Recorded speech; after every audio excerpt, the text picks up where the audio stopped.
We have a question from Aram Sinerich. Apologies in advance for anybody's name who I mispronounced. Oh, you got it right. That was perfect. Thank you. Oh, all right, good. Thanks. Which instruments do you listen to the most closely when you're playing in a mid to large ensemble? If the drums, which particular drums are you locked into? That's three questions. Can you give me one at a time? Okay. Which instruments do you listen to most closely when you're playing in a mid to large ensemble? The bass. If it's the drums, what particular drums are you locked into? The one's got the best tuning for the bass drum pitch. Okay. Thank you. One more. Uh, Another question of the three? no, there were only two. Okay, they just went by long. It Okay. just went right. This is Stuart King. Huh? This is Stuart King. Can I ask a question? Okay. Okay, Mr. Carter. Yes. I was been listening to you with Miles and all since about 66. And all the I wanted to ask you on the in 63, 64, and the four and more and all that time when you guys and Miles and you guys would do a ballad, Stella or My Funny Valentine or ballad, and then the solos would go into like triple time feel, if I'm correct. Well, what's the question though? Well, how did you guys come up with that? And that seems, is that hard to follow? Well, if your question were any more difficult, it would fit in the same category as hard to follow. I think those kinds of rhythm events that take place when they take place, Okay. and they are sometimes most successful when the three rhythm players agree that we're going to try this right where we are right now, and the soloist, whoever he or she is not rebelling against something that they didn't hear last night. Uh-huh. Okay. Well, I don't know. I was just wondering the changes are going by like a ballad, but you guys are playing like three times as fast, swinging on three times. We were younger then and didn't care. I hear you. Oh, thank you so much. I You're appreciate welcome. that. Yes, sir. All righty. I'm going to alternate between a chat question and a hands up question. So everybody Ian had his hand up for a we'll while. get to you. Excuse me? Ian. Ian, Okay. yeah. Hi, Maestro. Thank are you so you? much for doing this call. Thank you. You were in Denver just the other day, and I saw your show, and it was great. Like, Oh, wow. it was wonderful. Thank you for coming out. Like, I really appreciate Thank being you. able to see you play. So I just, you played with a lot of people, and like you played with one of my absolute heroes, Mr. Coleman Hawkins. What was he like? And like, what was that? Well, two questions, I guess. What was he like, and what was recording that album Nighthawk like? The first question he drove, the day was out at Rudy Van Gelder's studio in New Jersey, which is about a 20-minute drive or so from my home. And he rang the doorbell downstairs, and the guy said, "There's someone to pick you up, Mr. Hawkins." And so I got my bass collected and left my ego upstairs and went downstairs to see Mr. Hawkins. And he says, "Hello, I'm Mr. Hawkins. I'm making a record right now at Rudy Van Gelder's." I said, "Yes, Mr. Hawkins." And we got out to my car. He had a Chrysler 300C. You know about cars. That was a very luxurious sports car Chrysler put out in the 1960s. So we get in this car and we ride out to Rudy's because I'd been out there before, and get to the date, and there's Lockjaw Davis and I think Tommy Flanagan. And I forget who the drummer was, Eddie Locke or someone like that. Gus Johnson. Gus Johnson, okay. And Mr. Hawkins has a list of songs he's going to play, and he says, "Do you know these songs?" I said, "Well, I've played them. I'm not sure I know them, but I do know them. I do play that. I've played them before." He said, "Well, we're going to have some fun. 1, 2, 1, 2, 3, 4," and we were off and running, or walking actually. Yeah, wow, that's amazing. Yeah. Cool. Was there anything, that he really stood out to you working with him, being from that older kind of generation, Just who he was, that he would call a guy who was one-third his age to make some music with him was quite a feat, F-E-A-T. And I wouldn't let him step on my feet no matter how good he played. All right. Thank you so much for answering my question, Maestro. You're welcome. I have to run to a rehearsal, so thank you, and I'll talk to you maybe some. Watch your feet, man. I'll Right. watch them. I got you. Thanks so much, Ron. You're welcome. Maestro. Keith Juro is saying Pat Metheny hinted that you two had made a recording. Can you tell us anything about that? Well, we were at the Blue Note in maybe January of this year with a trio, a drummer whose name I forget, but who really played good. Joe Dyson, I think. Yeah, and me. And they recorded 6 nights. They record every night. And there's a discussion right now as to who has the rights to this recording. And you won't hear the results of that music until these rights ownership is decided. From what I did hear of the samples, some recorded, some was really very good. There were some actually good moments. But right now, the hearing is limited to those people who have in their hands the master. I'm one of those people. And the decision as to who's going to own them and the legal things that are involved with making a project like that available to the public have yet to be concluded. I can assure you the music is really worthwhile. Great. Ellen Carter? First of all, I'd like to thank you for all you have given to this music. And my question is, after seeing and listening to John Coltrane perform in New York, you said that what he did, you liked about his focus. What was it about his focus in the music? John seemed to play what he was determined to play, no matter what happened. And that's not a negative comment. I'm just saying that he was so clearly focused on what his responsibility was to the music and to the religion he was espousing at the time, that he would let nothing get between those two events. My ultimate question to the John Coltrane fans would be, what if he had played with some different rhythm sections rather than Elvin, McCoy, and Jimmy? Would he have played differently? Would he have chosen not to play differently? Would he have discussed his views that were different from the band he was known for playing with? We'll never know those answers, but there's some questions that's still on my table. Okay. Mine also. Thank you so much. Steve Bailey, by the way, says, tell Sensei that Steve Bailey says, hey, walking the streets of Berlin. So Watch your feet, man. right, watch your feet. Arturo Gamez says, hello, good afternoon, Mr. Carter. Hello. What is the latest music that you are listening to that you can recommend?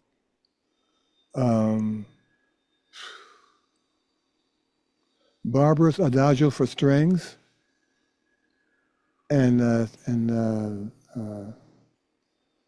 Elegy by Elgar. Those two pieces have caught my fancy for quite a while, and as I am encased in my lovely small studio here with some great systems to listen to, I've indulged in listening to those two pieces of music, and I recommend them to people who want to hear some nice string writing, some pretty emotional playing, and takes you back to when you felt sorry for things that you had no control over.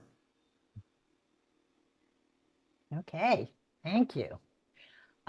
Steve, you have your hand up. Hi, Ron. Hi, hello.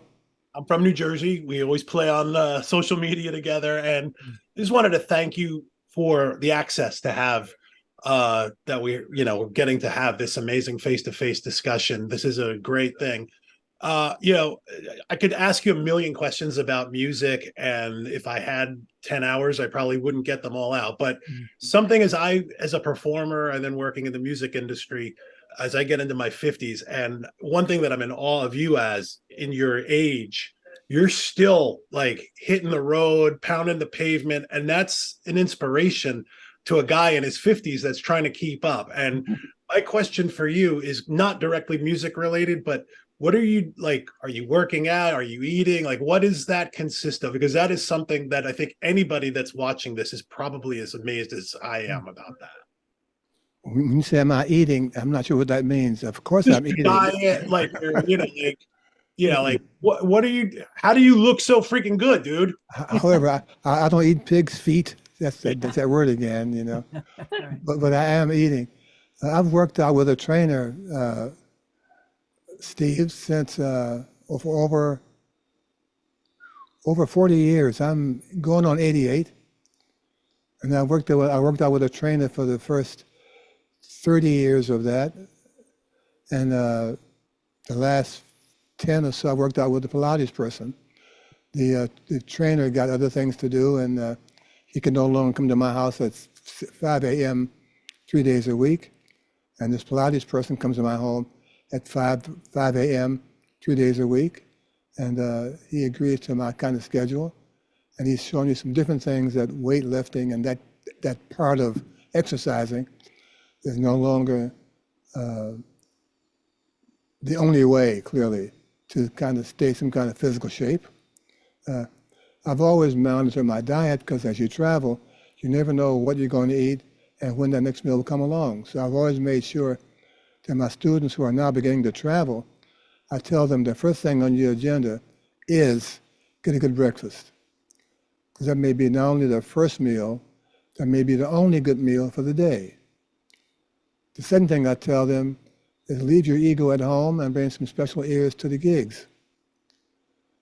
And the third thing is after the gig, go home. Sounds like you're a morning person as well. Right now, that word has a U in it. Oh, yeah. Oh, okay.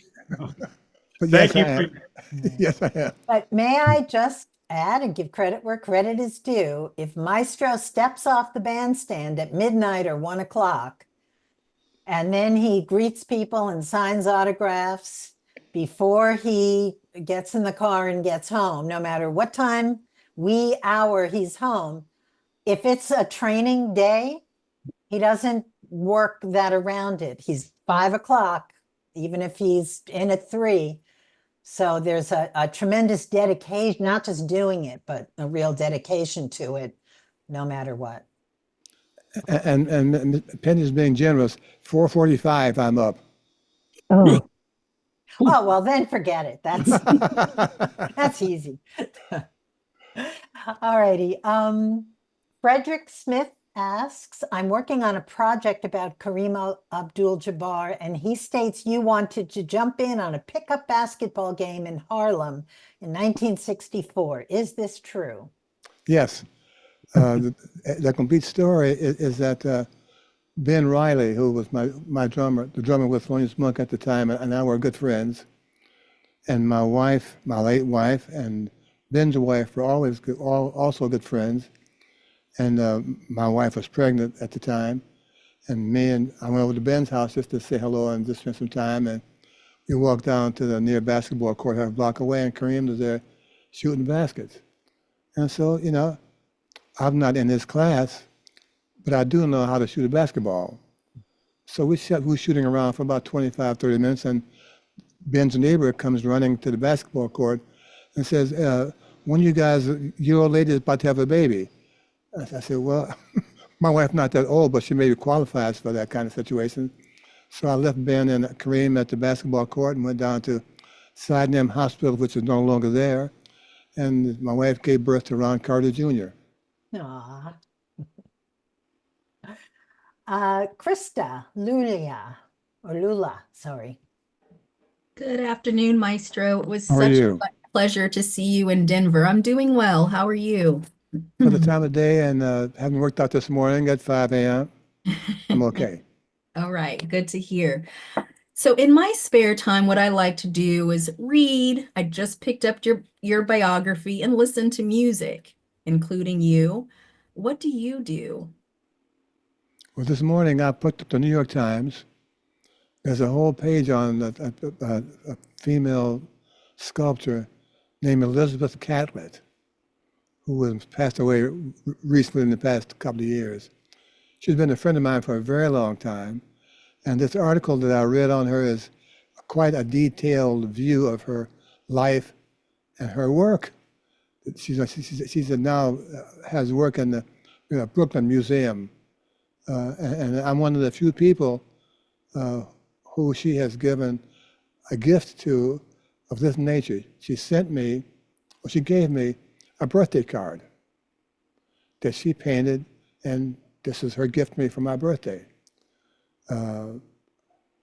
Right now, I got a book in the mail yesterday from Steve Hamilton, who is a police procedural person, writer. And a nice little autograph, so I returned the favor and sent him one of mine, maybe not so nicely autographed, but it was mine. And we exchanged books. I like reading those police procedural books, and Michael Connelly, who is really a friend of mine, has me in several of his books as one of the characters' calm moments when he's listening to music. He puts on a record that I'm on, Michael Connelly, Connelly, and the person involved is Harry Bosch. So if you want some nice reading, read that. Amazing. Thank you thoughts. for those suggestions. You're welcome. And for Brandon, doing this. sure. Brandon H. asks, what advice would you give for keeping a cool head when playing challenging improv? How do you stay calm mentally and keep your fingers relaxed during a performance? They're all challenging. I think to make that right, you need some skill and a teacher to help you go through the difficult times of knowing how to play a chord you don't identify by ear or by reading. You have to feel you have a story in your mind, and you want to be selective about what words you use, music notes, to make this story not just legible, but appreciative of those people who are not hearing your story through the notes you have to play. For as often as I have soloed, I always wanted to make sure that I had a story to say. If it was only a half note, that's a great word. I'm okay with that. For those of you who are players and like wordy, like a lot of notes to play, think of those notes as a run-on sentence and see how many people can understand what you're saying with this long 4 or 5 chorus sentence whose words have kind of got lost after the first 3 words of this paragraph. One of my favorite Wayne Shorter stories is he was doing a clinic with saxophone players. And one of the saxophone playing students asked Wayne how could he get a more meaningful solo. So Wayne looked at him and said, go out in the hallway and try to find Mr. Half Note and say hello to him. Wayne Shorter, page 3, paragraph 1. Okay, Shauna. Maestro, so we actually spoke when you were in Birmingham, Alabama for the induction into the Alabama Jazz Hall of Fame. Yes. So I have 2 questions for you on that front. Number 1, did you enjoy the ceremony now that some time has passed? You can kind of decompress. How did you feel about the ceremony? Did you enjoy it? Did you Yes, enjoy yes. Alabama? Yes, that's 2 questions right there. I enjoyed being in Alabama.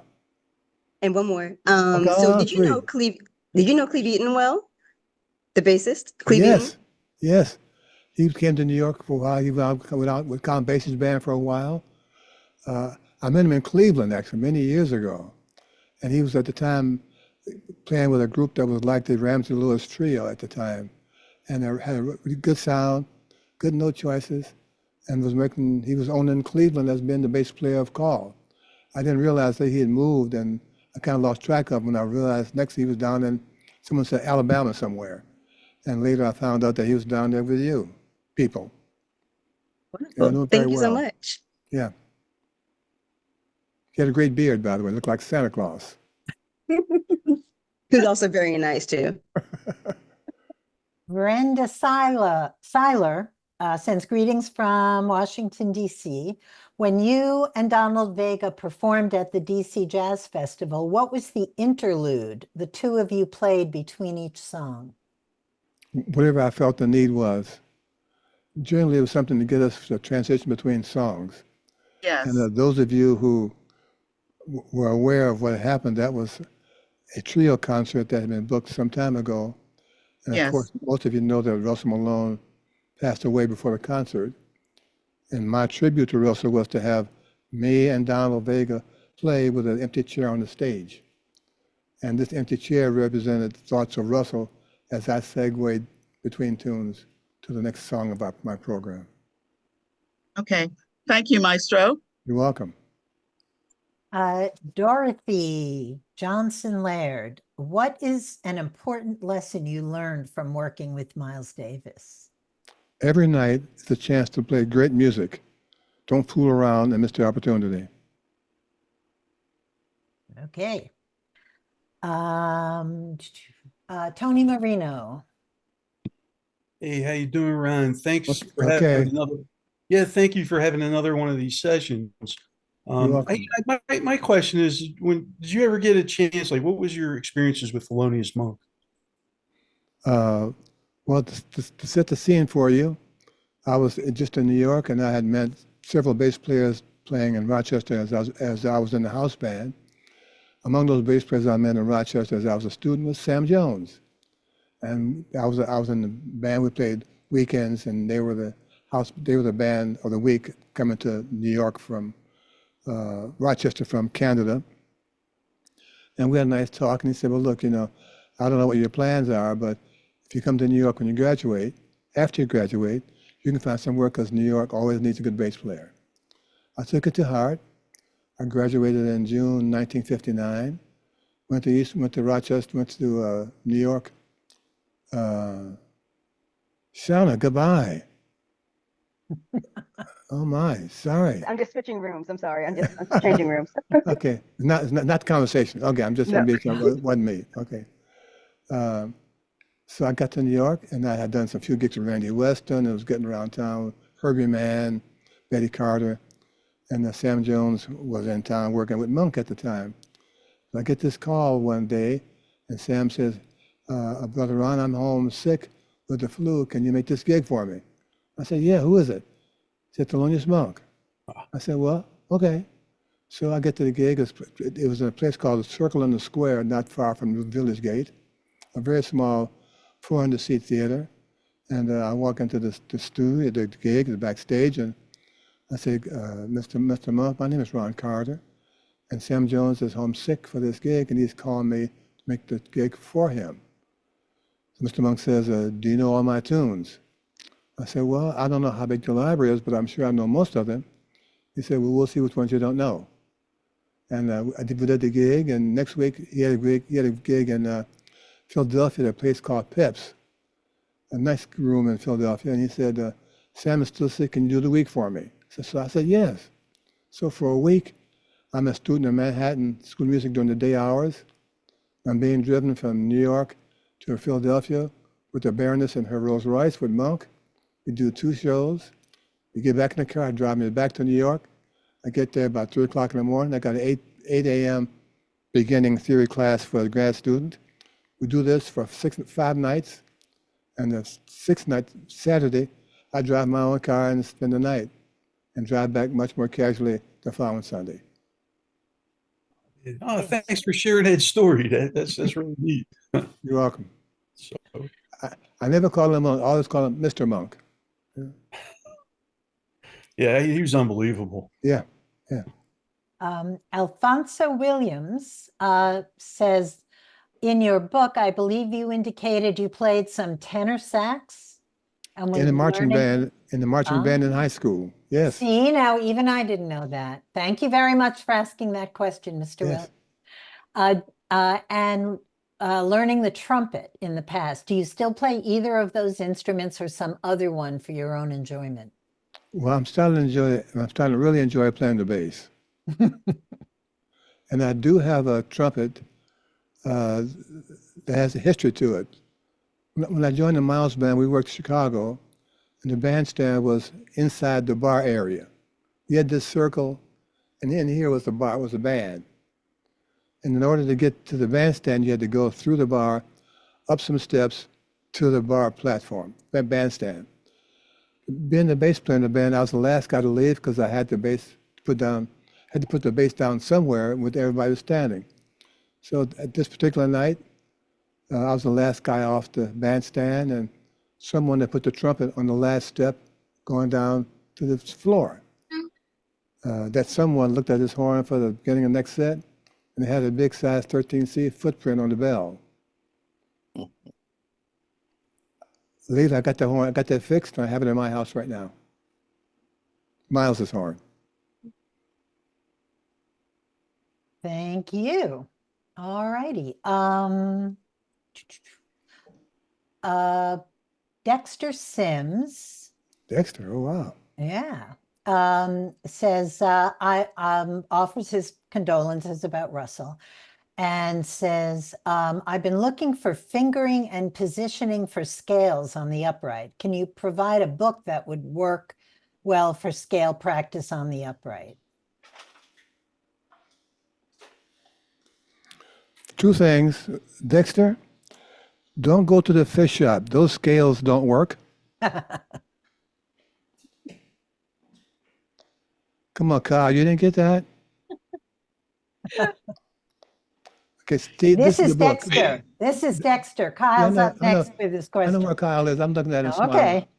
Okay, Dexter, this is the book for all the fingering you need for the scales. Which one? Starts at page 56. Okay. My kind of alternate fingerings. RonCarterJazz.com. You can order 25 of these books Thank you. and pay for 24. All right. Thank you.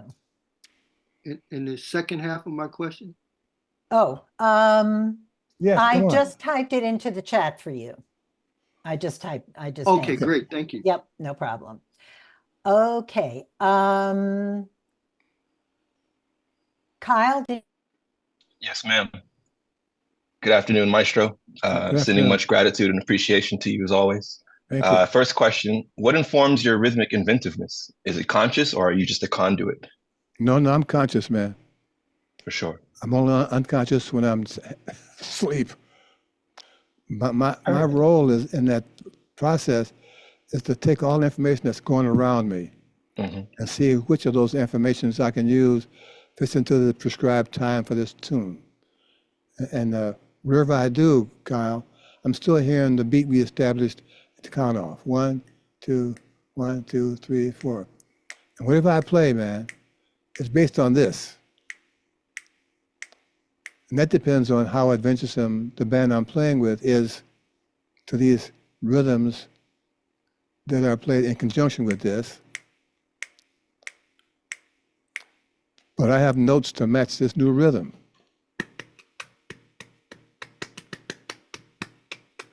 So it's a matter of who can catch who, and I got you kind of thing, you know. Absolutely. Do the rhythms come first or the notes? Or both at the same time? It depends on how fast it is. I hear that. Yeah. A ballad I have 2 days with Shirley Horn, I have 2 days to pick the notes, you know. With Miles, I have 8 bars. There it is. And if I may, just one more. How do you approach different opinions on the stage volume of the bass? How do I do what? Like your stage volume of the bass. So like, for instance, I like to, you're right in front of the amp and the bass for you might be at a certain volume, but let's say the leader wants you to play louder. And for you, at least in my experience, it makes me feel like I'm overbearing. So how do you deal with that? I haven't heard a leader tell me that they needed more volume. Mm. Having said that, it depends on what the bass player in the band is using for amplification. If he has no amp, And unfortunately, Kyle, that's still the bane of my existence. Band leaders who insisted the bass player not use an amp. I've turned down a couple of gigs because that was the band's preference. Wow. And I explained to these band members, band leaders who have that perspective on the bass player's presence, that I want my grandmother, who washed clothes and did laundry for 25 years, to pay for a $50 an hour lesson for me when I was 6. And she's sitting in row 15M because she couldn't afford a bigger seat. I want her to hear every fucking note she worked for. Absolutely. To make that work, I need some help. The horn players have microphones attached to the horns. The piano player lid is all the way up, you know. Here's a guy in the background with this instrument with 4 strings who's scuffed and be able to hear himself tune up to A. No, man. That's not, that's, again, I know that song, but those are terrible lyrics for me. I hear you. Much appreciation, sir. You're welcome. Nice Okay, beard, man. Ivani Pluta is between classes. So we hope you can ask your question before your next class starts. I'll speak real fast to the answer. Okay. Are you there, Ivani? I see you. Oh, yes. Sorry. Yes. My question was, what advice do you have for a high school bassist looking to go pro, like especially with balancing like school and music and dealing with exhaustion and like injuries from playing? How does the bass player get injuries from playing? How does the bass player Okay, like stuff with like calluses and hands with like playing a lot every single day, and I have like shoulder problems from like playing the bass Okay. a lot. Can you be still for a moment? My eyes are trying to follow you, and I'm getting confused. Forget my answer. Okay, 3 important things here. Give me your attention. Yes, for my question. Here comes the answers. Number 1, whatever teacher you have that causes you injuries, stop taking lessons from them. Okay. I've been playing the bass. Can I ask your age for a moment? What's your age?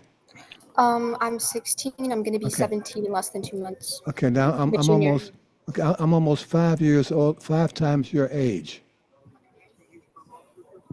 Yeah. You can be terrible at math, but you get my point. I never Yeah. had those. I never had those injuries. I never had shoulder injuries. Come playing the bass.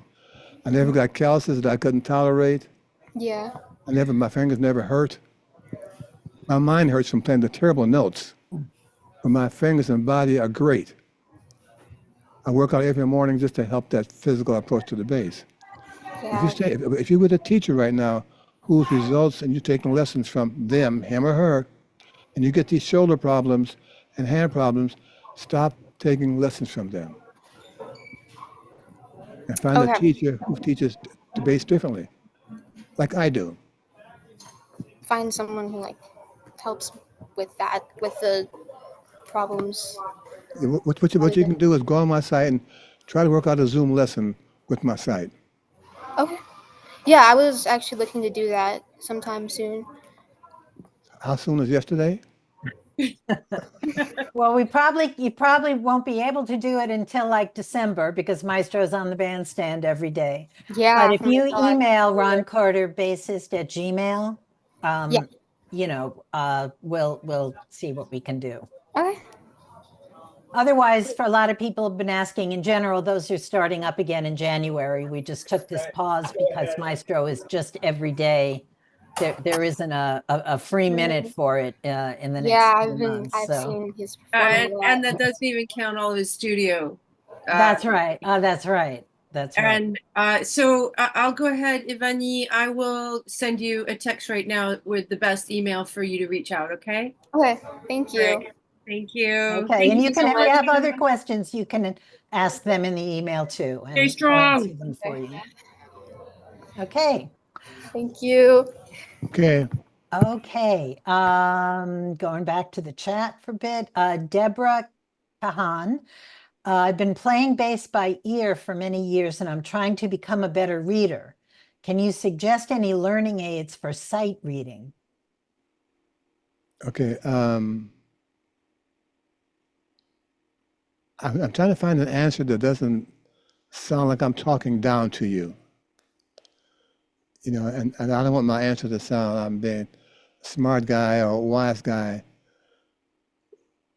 But I can't imagine how long you've been playing bass and been trying to play by ear successfully enough to keep getting work with the terrible choices you pick, with your ear not being tuned up to how to play the bass at all. And I say this to you not to embarrass you. I don't do that. You know, that's not my name of the game. You know. Having said that, I forgot your name again, young lady. Ebony. No, the first one was a different question. Anyway, this book.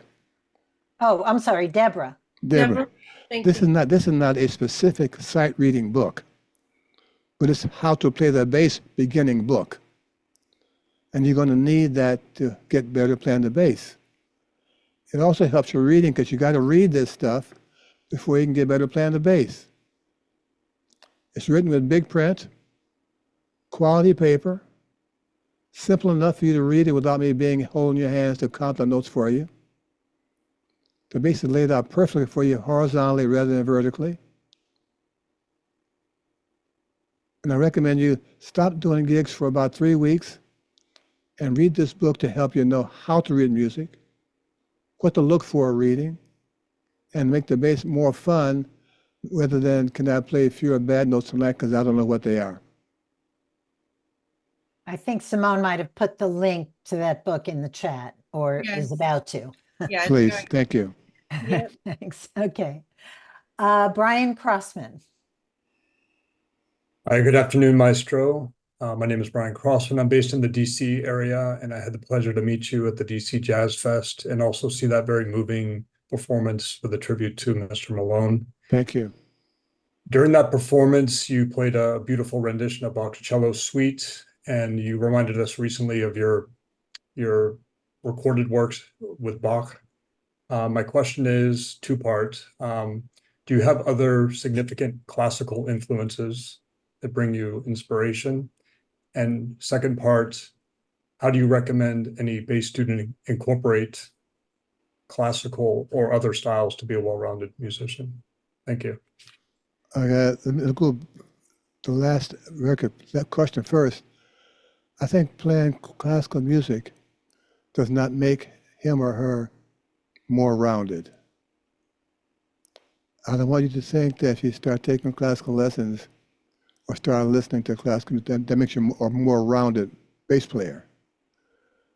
What that does for you, Brian, is give you a larger scope on what music can sound like off of your planet, off of your location, off of your stuff. You know. I started out being a classical player because that's what my first influence was music. I walk into this room at 12 years old and the teacher has laid out these instruments on the table. And she's decided for this elementary school full of black children, quote unquote, she's going to start an orchestra. And she walked us up to the table and said, "Now, there are about 12 instruments here. You children pick out one of them and we're going to have you play it so it comes an orchestra."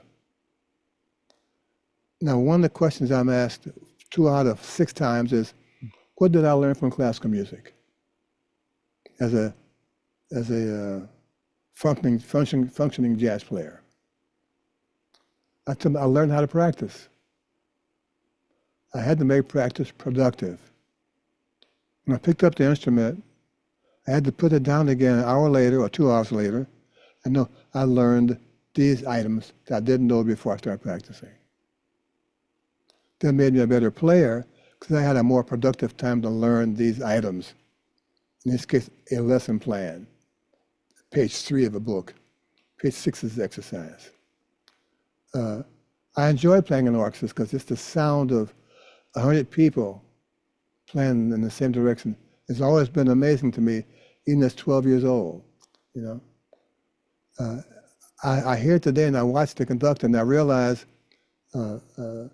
Brian, that he or she is doing like this. And in these circles and shit, the band knows where the beat is. And I assure you, if any of the orchestra played this beat they'd have 2 concerts left before they got fired. Because clearly the other 99 people are playing something else. So playing in the orchestra, it didn't make me a better musician. It made me appreciate what it took to assemble an orchestra and have music of quality that they would want to come back and play day after tomorrow. The Library for Classical Music is hundreds of years old, man. I want all blues to be that old. I want So What to be twice that age. Those are the things that make me rounded. Well, rounded, not, no sanding here, just rounded, I think that bass players, as a bass player, their focus is limited because they don't know how to respond to different vibes in the group. That's kind of a terrible word, but vibe is, you know what I mean? You got a quartet, you got a trio, you got a 16-piece band. There are ways to respond to these different environments. In an orchestra, you got 100 different environments. Every member has their own scene, And as an orchestral player for a whole year, man, and the first person of color, I saw all these stories going on in the orchestra, man. That made me more rounded as to music and people. So my response to different environments is what I've learned in playing in a 100-piece orchestra, or a 16-piece band, or a duo. Those are the things that make you rounded in terms of able to have good fun playing or listening to something other than your brand of music. Okay? Thank you. Thanks. You still awake? Okay. Well, the answer was a long answer, but I can answer any other way. Good question to ask. Mike Yes. Shorthouse asks, who were your, you grew up earlier than he did. Who were your inspirations when you were younger? Music, like you were one of his. Who were yours when you were younger? Younger musicians that when I was coming up? When you were younger, what musicians that, were you inspired by that were already on the scene? At that age, I had no favorite. I just watched everybody do what they did. I couldn't believe that they're sitting down making this music out of zero, And as I got older, like older right now, I would always look back and say, how could these guys play such great music in such shitty environments? No dressing room, terrible piano,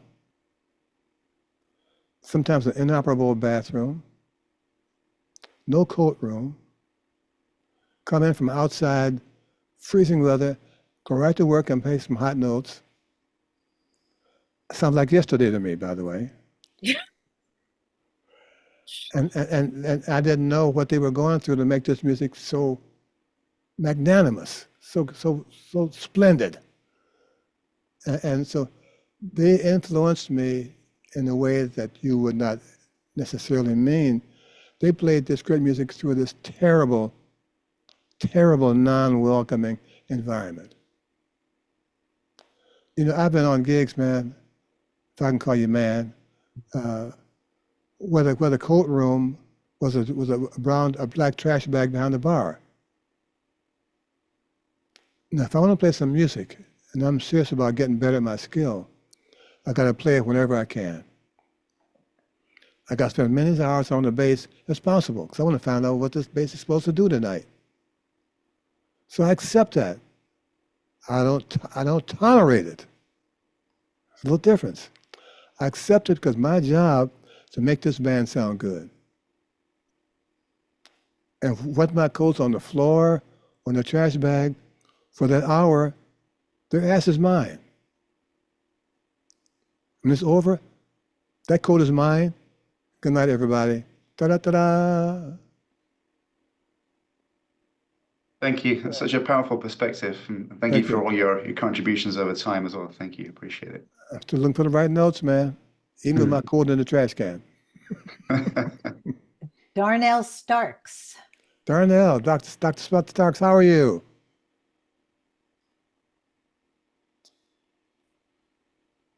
I hope he's around. I think he's unmuting him. He's searching for his unmute. Okay. Okay, we can go to the next one and then Darnell, yeah. you'll be next. We Mr. go back. Starks, it's probably at the bottom of your screen. On the Megan, very- can you unmute him or ask him to unmute himself, however it works? Just Yes. did. Oh, Can there you- we go. Okay. Thank you, Megan. All right, great. Hey, how you doing, Doc? I'm doing fine. What can I help you? Oh, Paul West says hi. Thank you. I'll keep you posted what's happening with Michael. You know, Okay. my condolences for Russ. For people that don't know who Michael Fleming is, he was part of that great New York-based violin choir that was conducted by Bill Lee. And I think a lot of times he he was doubling Ron's part. But it was, it's my question for you. There's just one question. Working with Paul's big band, sometimes things take a long time to set in, like it's an epiphany. And Paul asked me to come in to perform after his brother passed. So he just conducts. He's not playing bass in the band. Okay. And he gets on my case sometimes, not as much now. Come on, hurry up. And his whole thing is like, you have to embrace the band. Sometimes the drummer rushes and I have to be able to hold him back. Never was able to feel that before, but now I'm really starting to feel it. And he says it's like the bass, you got to control the tempo and the movement to keep everything locked, And I heard Mingus talk about it. I just want to know, as far as embracing, how do you feel about that concept, or how would you look at what Paul was talking about, or how would you express it as far as, do you agree or not? It's about embracing the band and making sure you hug it and you can move it around the way that you feel. Okay. My terminology is a little bit different. I have a 16-piece band that's working at Birdland. October, I'll be there. Oh, great. October 15 to 19. I'll be there. And I tell those guys I have a 16-piece quartet. So I'm putting them on notice that me, I got you. my feet, 13C, they are owning this band. To make that work, Mr. Dr. Starks, I got to make sure everyone hears me. Right. Like in a quartet. Right. And once I have their undivided attention, I can do what I want with them. Right. Because I'm now their focal point of the band. Not the band leader, not the hot solos, I. Right. I'm the guy who's controlling the fucking ship. Right. Yeah. Right. And having guys analyze the Miles Davis band is a good example of bands, It was finally determined that Miles Davis was the band leader, but I was leading the band. Right. The bass was leading the band. Right. And I take that attitude, man, I got a little pocket here that holds that kind of saying in my pocket up here. Yeah, take it out. I am leading the band. Okay. 1, 2, 1, 2. Yeah, I got it. Everybody? Yeah, I got it. Thank you. Thank you You're so welcome. much. I'll see you at the gig. All right. Watch me hug the band. I'm gonna watch you hug them. Okay, we're alternating chat and hands up. Okay. So I just want everybody to know we have a lot of people. We'll get to as many as we can, but we see everybody, and just so you know, just Sure. hang in as long as you can. Okay, John A says, my family gave me an electric bass for my 80th birthday, my Oh, wow. first stringed instrument. I enjoy playing along with recordings, jazz and blues. I know I'll always be at the beginner level. Well, not necessarily, but would always like to improve. Any suggestions for improvement, especially on speed? Get a teacher. And speed can only be developed if you're doing it in a band who does it night in and night out. You can't practice at home. there are no lessons to which you can learn how to play fast. Playing fast in an environment with a band, that forces you to increase your limits of how fast you can think. It lets you know how well you don't know the instrument, because your mind is not directing the hands anywhere to find those notes at this tempo more than 4 bars. So what I recommend you do is to 2 things. Get a teacher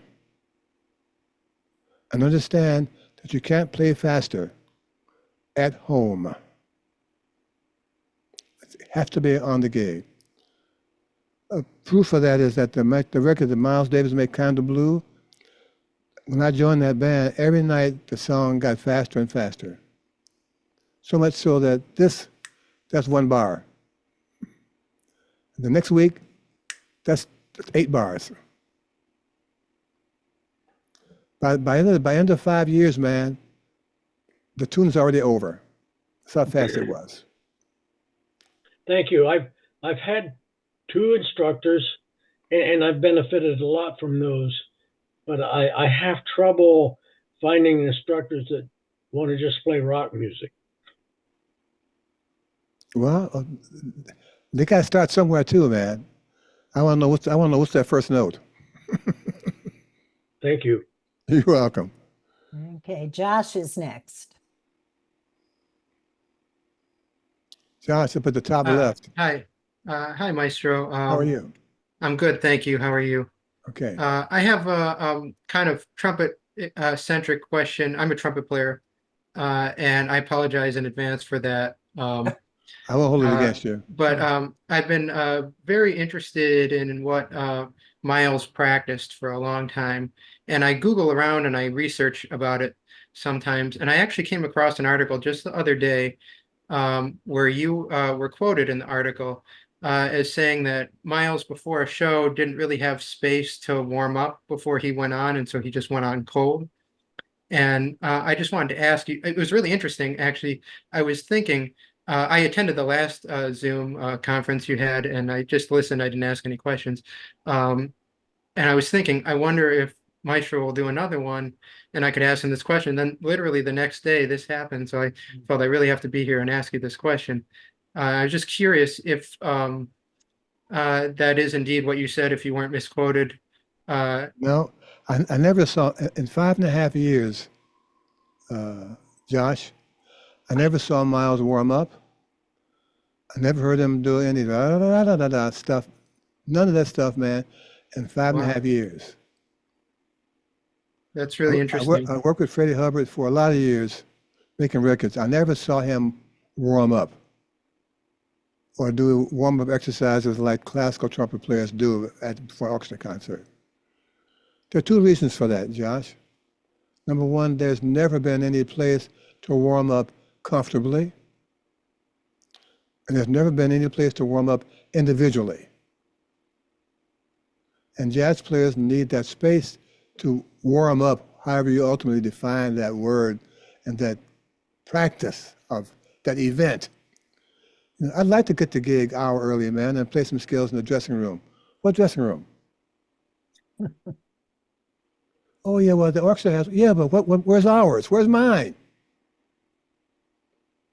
You know, and you know, I get, as you can tell, I'm getting a little bit heated, Josh, and fortunately we're on the screen, so you can't feel this meltdown coming.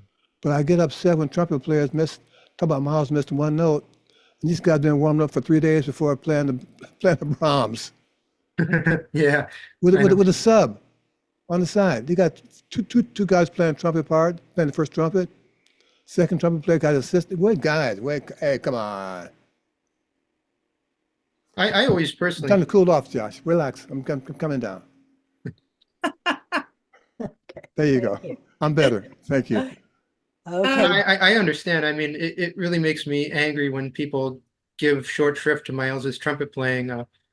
Me and my friends have had many discussions about that. And are they still your as friends? a trumpet player, somebody who's studied this instrument for 25 years, I can say that Miles could play the trumpet as well as pretty much anybody ever, in my opinion, at least. And I think a lot of people who criticize him just don't know what they're talking about. Absolutely. Yeah. If they're on your friends, put them down the double digits, like number 14, number 15. They don't deserve single numbers. No. On the Rolodex. Yeah. Right, right. Maestro, Miles what's your- didn't play any bad notes. I had to jump in. Miles did not play any bad notes. They were all Absolutely not. Maestro, for us. Yes. we're coming along on an hour. How many more are you comfortable taking, please? Take 3 more questions. Thank you. Okay. By the way, there's a Johnny, young lady, there's a person playing bass over there. a There person is a young playing- man Yes, playing there bass. is. Where Arthur. was he? I just saw Yeah, him. he's right, Penny, he's right to the right of me. Oh, I see. Arthur. Arthur Yeah, M. Arthur. Yeah, he's right there. Hello, Mr. Carter. How are you? You've been practicing for this question for almost an hour. Yeah, Let's get it going, my friend. What is the question? I can't lose any time, and I have to tell you, it's a great honor to speak with you. Thank you. I I was see your kind of- chest set. Sorry? I see your chest set. Oh, yes. Do you want to play? No, that won't help me find better notes, man. Well, Give me a question now. yeah. So I kind of struggle with laziness a lot. I really love jazz, and I play tenor sax, I play the contrabass, and I play the drums. But bass is kind of my main thing. But I struggle with a lot of laziness. Like, man, I don't want to practice. I just want to go sleep or like play video game. Hold on 1 minute. My stock.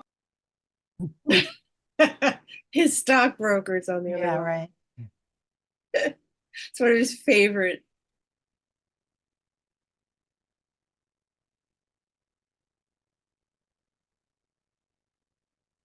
I had to jump in. Arthur, you don't seem lazy to me. You've been practicing the whole time and you play 3 instruments. I just keep going, man. I think you're doing great.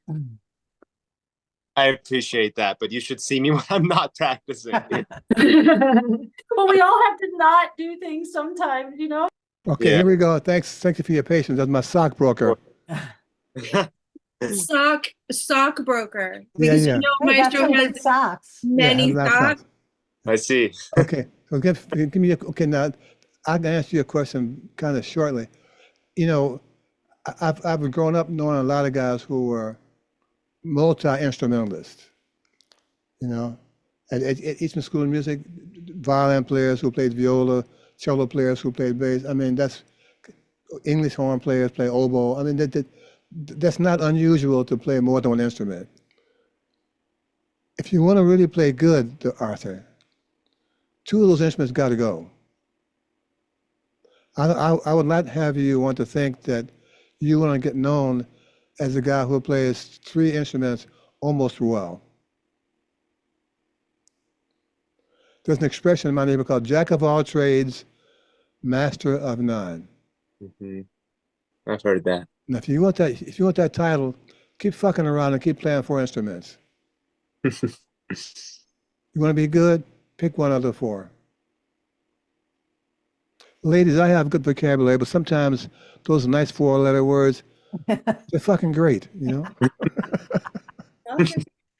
What? Did you say something? Yeah. I know, Simone. It'll be okay. I will definitely let that sit with me and Please, just take resonate. one, man. You know, I played a little piano. I studied piano at Eastman for 2 years, man, 3 years. My goal was to be able to sit down and play with a duo, piano. And I took it real seriously, man. I practiced 2 hours every day. I was a full-time student. I was still playing bass. So I got a chance to do this on a gig, okay, with a good bass player. So I got through 3 courses. I said to the guy, "Hey, man, give me that bass. I don't belong on the piano. That's your gig from now on." And I started to improve, man, because I had one less thing to be taking up my energy and my enthusiasm and my talent, whatever level that was. Yeah. So Arthur, get that a rest, man. Yeah. May I or should I let someone else have a question? I was just gonna add a little something. No, that's your choice. Yeah, I was just gonna say it's difficult having heroes like Train and Adderley, and also having heroes like you, Chambers. Yeah, I have heroes, man, but I'm still playing. I'm still on the bass playing the band. Yeah. I like that feeling. But there's I like getting better at it too. You know. Yeah, me too. I hope I'm getting it. Unfortunately, those guys don't understand how the bass, what it takes to make the bass work. So my job is to show them what it takes, Yeah, night in and night out. yeah. Okay, we're going to take one more chat question and one more Thank you, Arthur. May I- hand raised person. Rod Lawson says someone, he doesn't remember who, said he'd never improvised anything he'd not previously practiced in other circumstances. Is this something you recognize, or for you is improv more of an instantaneous thing? How much do you rely on previous experimentation? There's about 9 questions. I'll try to take the 3 at the top of the page. Okay. I'm not sure how you are defining improv. And until we understand what you mean by that word, your question doesn't carry much more credibility. If you're working out a solo and planning a solo all night, that's no longer an improv solo. It's an exercise on page 3, the second staff on page 3. And improv is it's a lot of things, not the least is improvising. And to play a solo you worked on at your house for whatever it is, from a book or from a record, you're doing somebody else's job. You're doing the results of somebody else's work. And don't fool yourself. And don't think you're fooling people when you play a solo that sounds great, but it's actually on the Byrds record, now's the time. Yeah. Don't fool you. What you said, if you're really serious about learning how to improvise, a young man, start trying to do it. Start trying to do it. Thank you. And I will tell you, you will play some terrible notes. You will miss the form. No one will give you applause after you think your solo's over. But you're learning how to improvise. Don't feel terrible, man. Don't feel embarrassed. Feel that that's a free lesson on the results of improvising terribly. You want applause when you finish? Improvise better by doing it all the time under that rubric, improvising. Ladies and gentlemen, it's nice to see you again. We'll see you a month from now or so. I'm sorry we didn't have time for all of your questions, but the chat room is still open, still available. And at some point, we will get around to answering all your questions. Again, ladies, I have a great vocabulary. You can ask Paul Desmond. We had like exchange of big words. But sometimes I think those words are much more impactful in that the person receiving them understands the credibility behind them. And right now, that credibility label is on my chest. And in my pocket, I have my sign. I'm the boss. I put it back every night, and I mean it. Thank you, everybody. Thank you Love you so all. much. Thank you. Hope to see you next time. Thank you. Thank you so much. So inspiring. Okay. Thank you, Maestro. Thank you, Maestro. Bye. Thank you. Thank you. Wonderful. God bless you. God bless you.